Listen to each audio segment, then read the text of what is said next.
das empregadas domésticas que moraram conosco, eu lembro da Conceição. Era uma senhora negra, baixinha, gordinha, com dois dentinhos assim de coelho, muito mal-humorada e silenciosa, não falava muito não.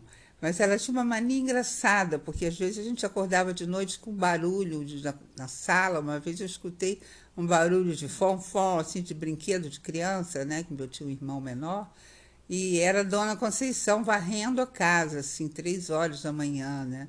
E isso para minha mãe, para as irmãs dela, para esse povo mineiro divertido, era uma graça, né? A gente morria de rir com esse negócio dela ter essa mania doida de acordar no meio da noite para varrer a sala. Então essa ficou a lembrança da Dona Conceição. A Dona Luzia morava em Ibarie, que eu não tinha a menor ideia naquela época o que era Ibarie, né? Eu devia ter, sei lá, quantos anos, entre 11 e 15, talvez.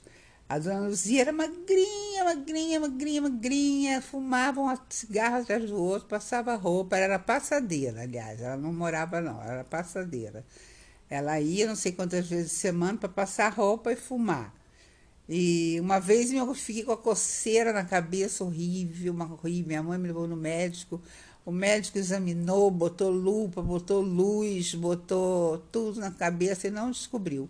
Quando eu cheguei em casa, a Dona Luzia falou: peraí um instantinho. Aí pegou uma garrafa de álcool, jogou no meu cabelo, tampou com uma toalha.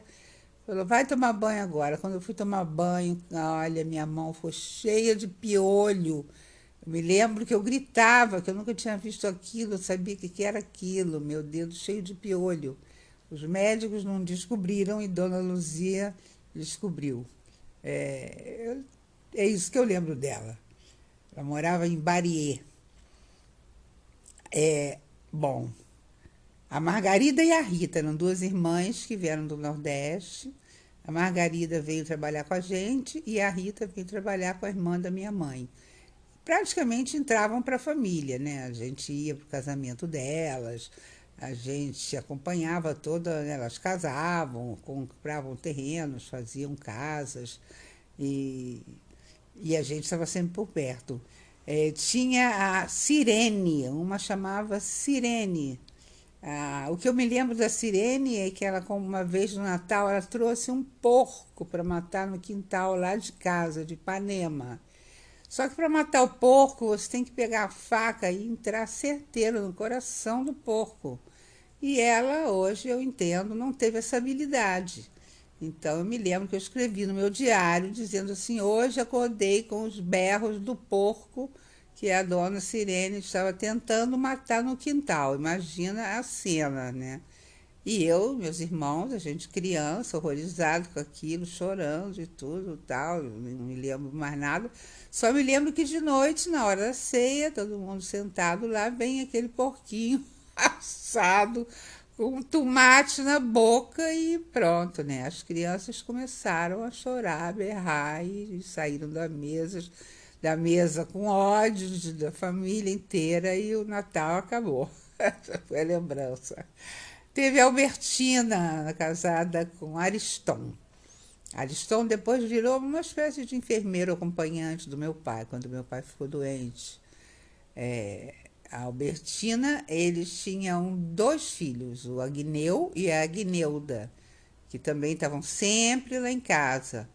E eu me lembro eu com 21 anos, indo para a aldeia de Jeribá, em Búzios, onde não tinha luz elétrica, nem estrada asfaltada, nem água encanada, nem nada, não tinha nada. Era uma aldeia de pescadores, assim, maravilhosa, que só tinha os moradores de lá, daquele lugar abandonado, que não tinha ônibus para ir para lá, não tinha nada.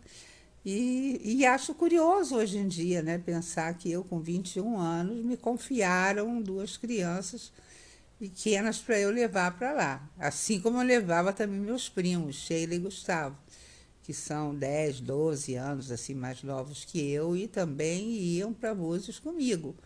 Né? Eles tinham confiança em mim, né? Imagina. E a Agneu e a Agneuda.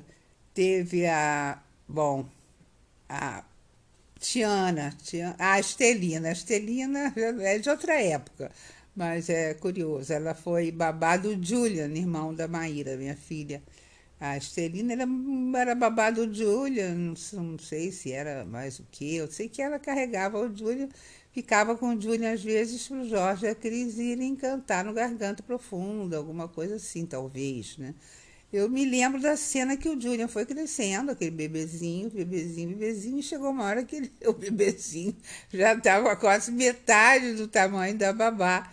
E a cena que eu tenho gravada é a gente subindo a escada descendo ou subindo a escada do sobrado, né, onde ela morava com o Jorge, e o Júlio no colo da dona Estelina e a gente rolando de rir, porque daqui a pouco tempo ia ser o contrário, né? Ia ser o bebê que ia carregar a babá.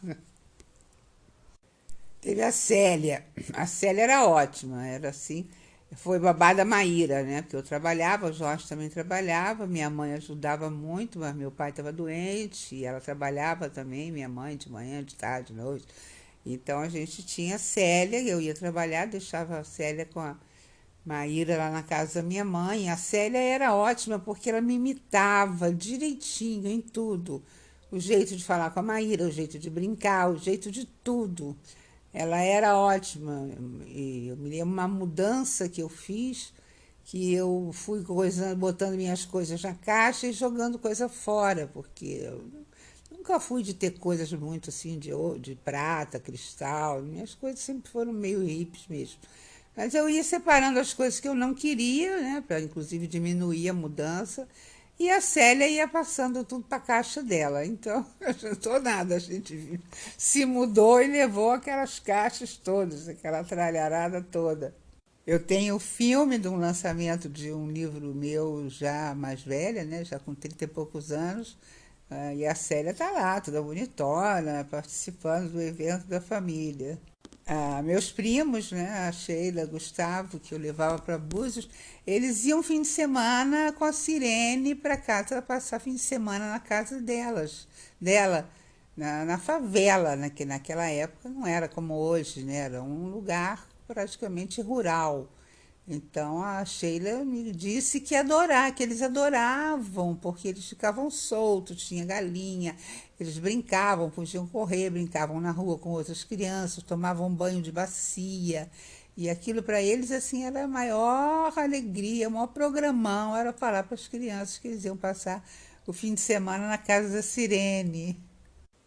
Para não dizer que todas eram ótimas e fofas, né? Quando eu tinha 9, 10 anos, sei lá, eu morava no Grajaú e tínhamos uma moça que morava lá em casa chamada Berenice. E ela era também uma negra bonitona e tal, mas fez muito mal assim pra gente, né? Meus pais se desquitaram naquela época, depois eles até voltaram, mas eles se desquitaram naquela época, houve muitos babados. Eu tinha cerca de 10 ou 9 anos, minha irmã um ano mais nova, e a Berenice contava detalhes, né, dos problemas dos nossos pais. Eu me lembro de eu e minha irmã estarmos trancadas no banheiro lendo o papel do desquite. Eu me lembro de ver meu nome escrito ali, chorar muito, né, com aquela situação, porque naquela época adulto não conversava com criança como se faz hoje em dia, né? E a Berenice nos fez muito mal. Então, para não ficar só aqui de Poliana contando as histórias divertidas, também teve esse trauma.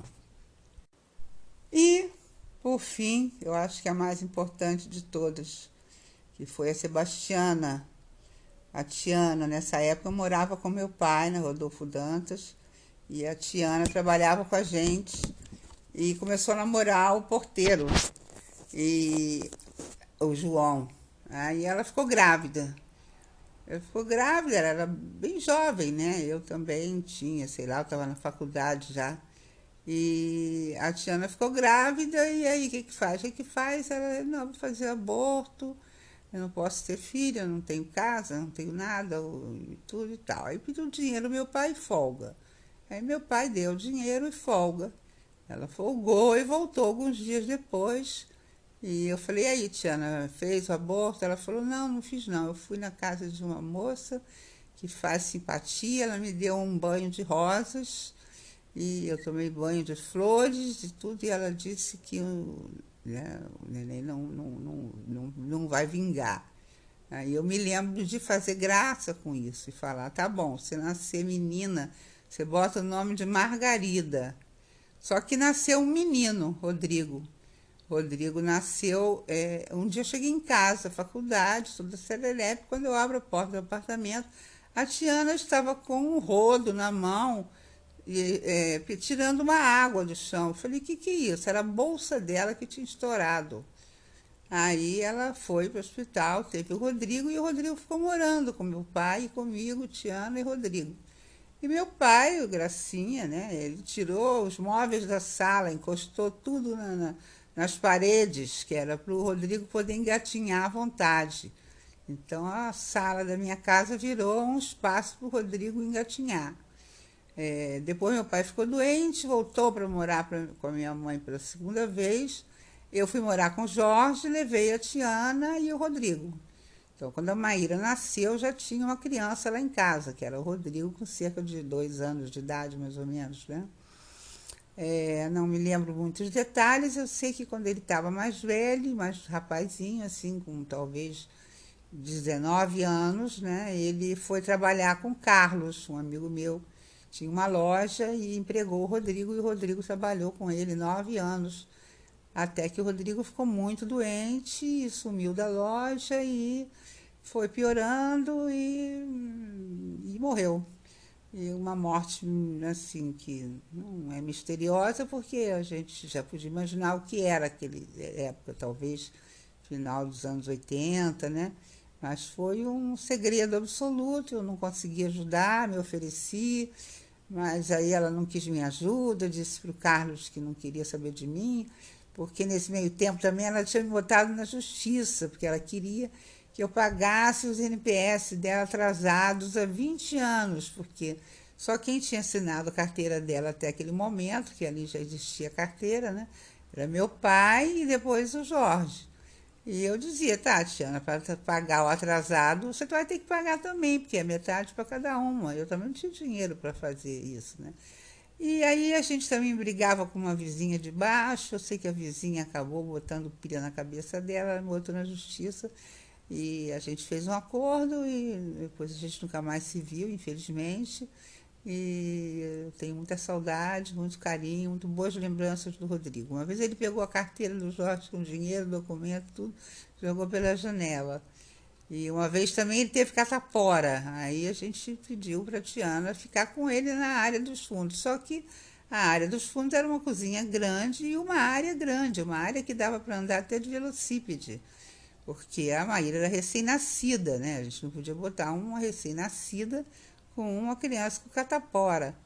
E a Tiana ficou muito ofendida. Ela era assim, ela se ofendia. Numa dessas ofendidas dela aí é que ela acabou indo embora, né?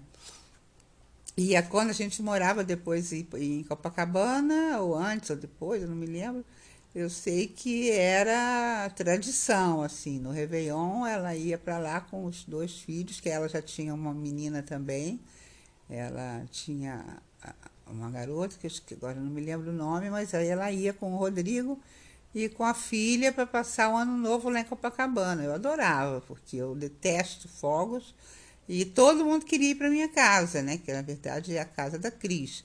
Mas elas já estavam nos Estados Unidos e eu e Maíra ficávamos lá passando o Réveillon. Todo mundo queria ir para lá, porque era na beira da praia.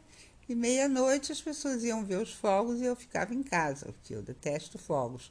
Mas gostava da festa, né? Cada um levava um negócio e tal. E sempre estavam presentes, né? A Tiana e o Rodrigo e a menina. E para finalizar essas lembranças, esses nomes que eu anotei aqui, que eu me lembrei e me deu vontade de contar, eu vou contar uma história mais antiga ainda. Lá no Grajaú, meu avô tinha uma casa grande e no fundo do quintal tinha 2 quartos de empregada. Uma delas era a Bárbara. A história é mais longa, mas eu vou contar só a parte que eu sabia, né? A Bárbara morava lá, trabalhava lá, ajudava lá, não sei, né? Trabalhava lá e tinha uma outra empregada. E a Bárbara bebia. E de noite as duas brigavam aos berros. E meu avô ficava danado, porque ele queria dormir e não conseguia, porque as duas ficavam batendo boca, batendo boca, batendo boca, e a Bárbara bebendo, bebendo, bebendo. Aí, qual foi a solução que meu avô arrumou? Ele chamou o pedreiro e mandou abrir uma janela que ligasse o quarto de uma para outra. E assim elas podiam brigar baixo, sem acordá-lo. Foi essa a solução que ele encontrou.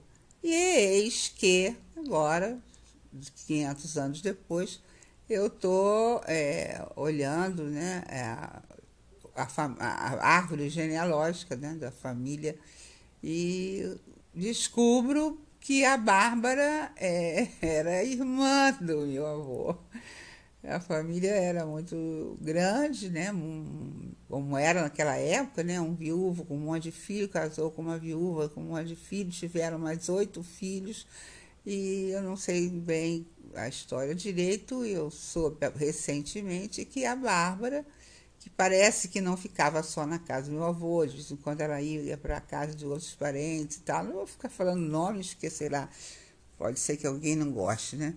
Depois eu vou falar se as pessoas autorizarem, mas aí agora, recentemente, eu descobri que a Bárbara era minha tia-avó. Na época, aliás, eu nem sei se eu me lembro da Bárbara ou se de tanto minha mãe contar, eu criei a Bárbara na minha imaginação, né? Mas então a Bárbara era isso, era empregada, mas eu descobri tarde demais, porque isso já aconteceu há mais de 50 anos, que a Bárbara era minha tia-avó. E a vida era muito diferente.